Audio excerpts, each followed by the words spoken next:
नाज़रीन, खिपरे वेझो पुलिस के मुबैना मुक़ाबले दौरान क़त्ल थियल मक़तूल अली हैदर के वारसन से इंसाफ न थी सघियो आहे। वारसन तरफ़ां केस के अदालती कमीशन जोड़न जो मुतालबो कयो वियो आहे। वधीक तफ़सील असद शाह जी इन रिपोर्ट में।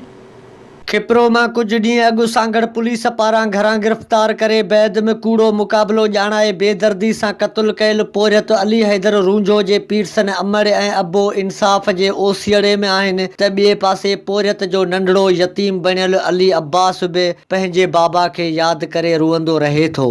वॾे वज़ीर पारां जोड़ायल पुलिस कमेटी बि 15 ॾींहं गुज़रण बावजूद रिपोर्ट पधरी नाहे करे सघी ऐं वेतर सांगड़ पुलिस बि मक़तूल जे वारसनि ते दबाव विझण बि शुरू करे छॾियो आहे।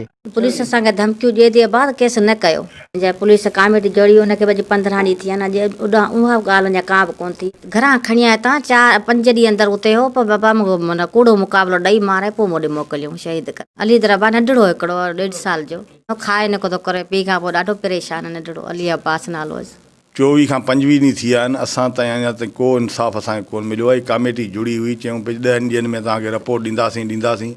अॼु उनखे 15 ॾींहं थी विया आहिनि, का रिपोर्ट न आई आहे उनजी। GSP सांगड़ जो नोटिस आयो, उते चयूं त बाबा हाणे SP जो नालो तो ग़लति ॾिनो आहे, तूं ॿियनि जो सभिनि जो ॾे, SP कढी आहिनि। मुंहिंजो SP हाणे की कढा, नालो जेको अची वियो सो अची वियो बाबा, जवाबदार आहे मेन असांजो माण्हू उन खणी वियो आहे। असांजी अदालती जांच थी वञे।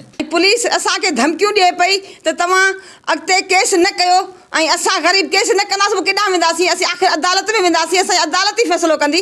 असांजी पुलिस त कोन फ़ैसिलो कंदी। जे पुलिस फ़ैसिलो करे हा त असांजे हिते घर मज़ा खणी ज़तीम खे कोन मारे हा। मक़तूल जे वारसनि जो वधीक चवणु हुयो त जुडिशनल इंक्वायरी कई वञे, जीअं पोरियत जे नाहक खून सां इंसाफ़ थी सघे। कैमरामैन सजाद शरफ सां गॾु असद शाह, आवाज़ TV, खिपरो।